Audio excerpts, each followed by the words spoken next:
I am back here waiting for Taylor Dee to come into the room so I can interview her. I'm trying to be quiet because I think her dressing room is you can't see. I'm pointing and you can't see, but her dressing room's over there. So I'm very excited. Here's the setup. Can you see? I'm very, very excited. I've wanted to talk to Taylor for like my whole life. So interview incoming. Yes. Manifest. Kiki Classic Rock. Thank you so much for taking the time to sit with me. This has been on my list of things to do. I love you so much. Sorry, it's very unprofessional of me to say that. No, it's not. How is that unprofessional? I'll always love you. How is that unprofessional? Because, you know. I feel like this is unprofessional. I'm going to lower it. It's perfect. You should. You know what I mean? It looks like I'm supposed to do a job here other than my other job. But you don't do that. I love that. So this week was a crazy week. We lost Ozzy. Oh. A hard week for everybody. I mean, it's not just Ozzy, it's Brian Wilson, it's Hulk Hogan. These are our legends, our legacy.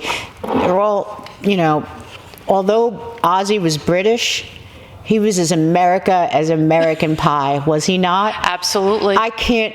His whole family, Sharon, God bless them, I love them so much, and Kelly, and I've not met Jack, but Kelly I have, and it's just American TV, like the way they just brought us into their family life, and just in general, just, you know, it puts a mark in our lifespan that life is very fragile, and it's very, my goodness, after my own health scare, you know, I don't take these things, it's not so much lightly, but I flew out with Carney and China. They were heading to a show in Philly, and we just talk like old friends because we've just known each other for so many years, and like that's their dad, you know. Yeah.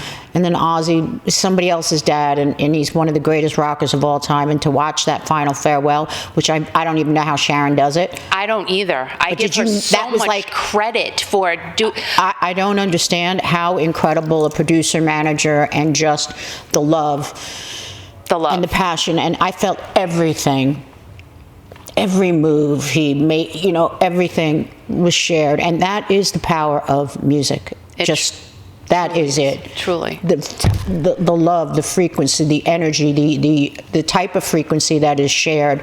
There's so many,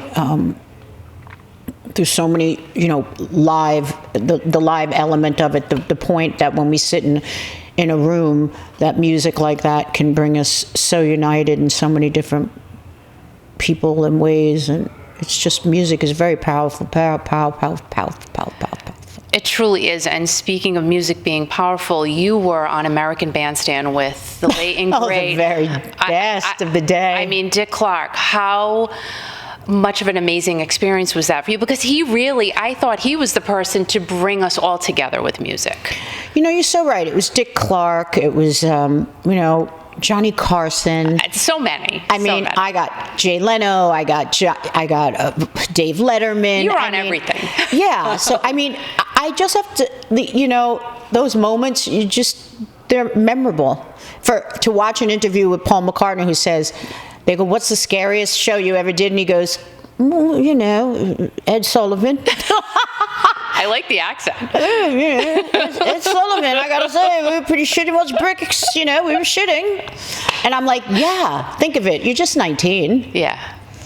So Dick Clark, if you could see, I was just kind of like, hi, you know, hello. I didn't, you know, you're very just humbly watching what you grew up on, and now you're just amongst it. And that first wave of fame is just a very unusual feeling. And you were so cool about it, though. And when you came onto the scene, like you had that edginess to you, but you were so cool. I'm glad you're bringing that up.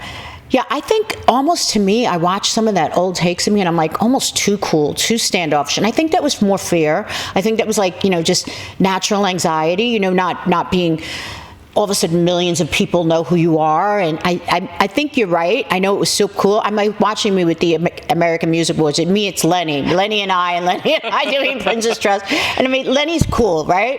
And but you know, you're right. As I was always like the cool chick, came out with Motley Crue, or, you know, it's true.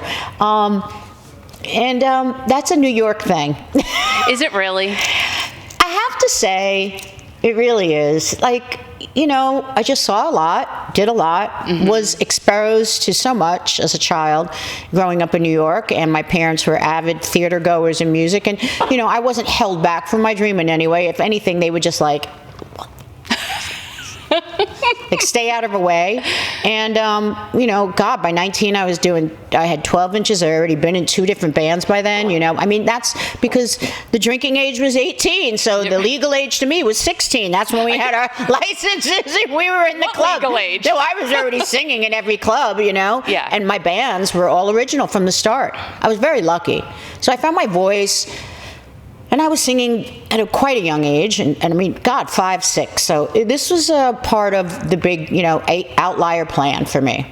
That was it. You were doing it for so long before you hit in 1987. Yeah, there's that whole overnight stardom bullshit, and it's really not quite like that. You know, there's all the years and all the practice and the technique, and of course, a true outlier, as any athlete, great athlete will tell you. It's the hours and the hours that you spent making mistakes or actually learning your craft, and that's what it just taught me. All those mistakes, all those bands, all those great bands, all those moments. You know, it just helped me to know that I wanted to be a solo artist. I'll tell you that much. But how did you and Rick, your producer, get hooked up with Clive Davis? And tell it to my heart. No, Clive Davis got hooked up with us because we produced a record. By that time, I had already put out 3 12-inches under Leslie. The first one was I'm the One You Want. Then Tell Me Can You Love Me. These are classic records if you can find the 12-inch. We put them out in 85, 86, 87. Just around when, because KTU and all that was blowing up, and we were in the city, and I was hanging out in St. Mark's, and I was working by then in a Russian nightclub. I graduated high school in 81. I mean, this is not like I was 19, 20. I was feeding this kid from Birmingham, London, who came in and flew, and he worked on an all-night passion from Alicia. And so I'm like, let's just do dance music. It's the only way I'm going to get a record company to even see me. I've done all the showcases by then with record labels and blah, blah, blah, and all these bands, and I was like, ugh. And KTU just changed that. It was like a dance station within New York, and it just opened up house, and it just was really, obviously we all know about, you know, Studio 54, but this was different. This was when it became mainstream, and it was like, bam, on the radio, and that's what you wanted, a crossover record. So we found that record by a guy I went to high school with. I saw him on the West Side High, but I'm like, Anthony, and he goes, I work at Warden Shop. I go, well, I'm still looking for that. I'm looking for that hit song. I got my team in place, and that's how it went. We recorded, produced Tell It To My Heart. My dad lent us $6,000, but he knew I'd pay it back in every penny, because by then I already was working, you know, I said at least through the mix stations at night, even through the radio, we'll be able to get it played on a midnight show, and I know some, you know, we'll get a little promo done on it. We had independent promo in place, and I already had Prove Your Love. It was the same writers. And I already had Prove Your Love. Don't Rush Me was Alex Forbes, the Forbes family. I'd already done demos on that. I was a demo singer. I was singing and singing and singing. I sang for Dee Snider. All right, so, had a band. And you had a connection with him. Dee was so part of the break of Rick and I, because he took us from this shithole studio, which was amazing studio. All the guys were coming in from Trenton. I learned how to properly sing, session sing. I was with the best of the best singers, Billy T. Scott, Jamila. These are the church singers that taught me, you know, all those I'll Always Love You backgrounds, all that stuff, Love Will Lead You Back. You know, they taught me so much about, I guess, the arrangements, as well as not just the lead vocal. And it was an important part of it, sitting back, learning and watching and crafting. Again, a whole learning curve, just recording all this music. And I was like, God damn, everybody's getting the hit, the one-off hit, believe me or not, because it was dance. But then, how Clive came into the picture was Arista heard the 12-inch, Tell It To My Heart. We were releasing it. Oh, you did? We had it up with Brad LeBeau. He was the #1 promoter of dance music in New York. We were just about to sell it, and Atlantic had passed, and then Arista just like whoosh, whoosh. They said they wanted the single. Well, we had Prove You Love already. Don't Rush Me, you know. Some of those songs I wrote with the guy I worked with in the Russian nightclub. Yeah, Upon the Journey's End and things like that. Yeah, it was a great fun record because there was no record in the can. They signed me for a single option album. Wow. Holy moly. See? You get it. Clive and Arista never made that mistake again. Not on any other artist. No, because I sold thousands and thousands and thousands of singles. And number one, they didn't release it in America first. They released it in Europe. No way. So in 1987, the single was released in Europe. It started going number one in the UK, Sweden, Norway, Germany. It was huge. I mean, in 1988, Tina Turner won the Berliner Award for Best Female Artist in Germany. In 1989, I won the award. That's how quickly, and I opened up for Michael Jackson then. Crazy. That's how quickly within that year, and then it released here in 1988. But 1987, the single was started and it was released in Europe. And had no picture of me on it, had nothing, no image. Really? Oh, no. Well, and then we shot a video. We used to get the 12 inches. They were just blank sleeves. I mean, nothing there. Just said, tell it's my heart. They didn't want anybody to know what I look like. Come on. Why? Look at you. Because I don't think they didn't know what they had. Oh my God. And then you had the hair and the lips and everything. Well, was that just came beautiful. When I showed up for an in-store where, then it became the record company but just couldn't catch up, and they had no album to push. I mean, we sold albums then. Singles were great, but... it was all about the album.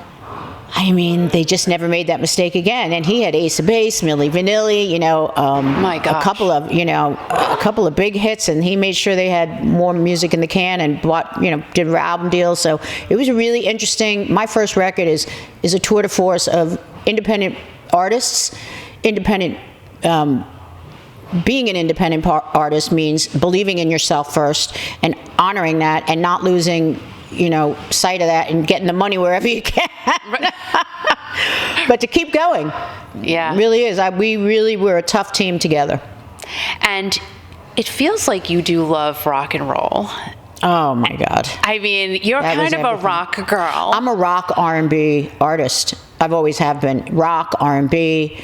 Pop to me is now this incredible amalgamation. How do you call it? Like a mishmash or... No, amalgamation of all these, when I listen to pop artists now. When I watch Bunsen Boone, yes, it's pop, but it's got this Freddie Mercury, The best of the rock stuff is the stuff that always, if you had a crossover record within that, the best rock music is let's not talk about Pink Floyd, thank you God, David Gilmour, and just every artist that has ever touched my life. But the swampier the better. ZZ Top, Aerosmith, Led Zeppelin, Bad Company. That was what I grew up on. And then would you do a Dolly now and do some rock? Do a rock collab? Because I could see you doing that. A collab. But with who? Well, Steven Tyler. First name that came to my mind. Absolutely. I love Steven. I watched him at Ozzy's, and I just, I was saddened because I know that they were short. Whatever you say, roll it up. Sorry, we have to roll it up because I do have a show. But Steven Tyler is one of the greats, one of the great frontmen of all time. And their music in the day. And Eddie Van Halen, David Lee Roth. I watched them open for Ozzy, 1978, Madison Square Garden, and I was like, my brother's like, you gotta, sis. Yeah, so I'm like 15. Yeah. My brother's 14. He goes, sis, take me into the city, let me go. And it's just, you watch these moments, and then when you saw Guns N' Roses opening up for Aerosmith, they were like, oh shit. I think this band's going to be bigger than us in a hot minute. Right. And it's just amazing. Such a wave of incredible, Axl was Slash. Yes, I'm a rock chick. Yeah, you are.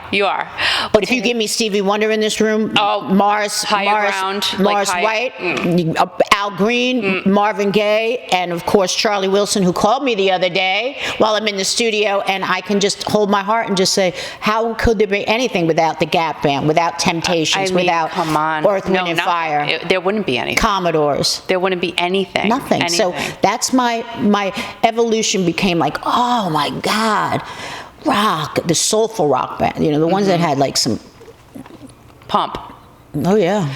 Well, Taylor, thank you so much. You have a show I'm so to glad do. we had this. I know. It's so lovely to meet you. And thank you so very much for nice to taking the meet time. you. I know we're in a little rush form, but I have a show to do. So God bless. All right. Lots of love. Thank you, darling. Thank you so much. So I just did a very, very quick interview with Taylor. What a sweetheart. I love her even more now, which is just, can that be real? Yes, it is. She's actually on stage right now. She went from talking to me over here, she sat right over there, to being on stage right now. So it was super quick, but it was so sweet of her to take the time to do that. And I can't wait to share this with you guys. She is the best. And girl, her voice, mommy, you need to come and see Taylor Dayne in concert. Her voice is prime. Look for the interview. I'm going to watch a show right now with the amazing Taylor Dayne. Hear them all screaming? Do you hear them? Listen. That's her Taylor.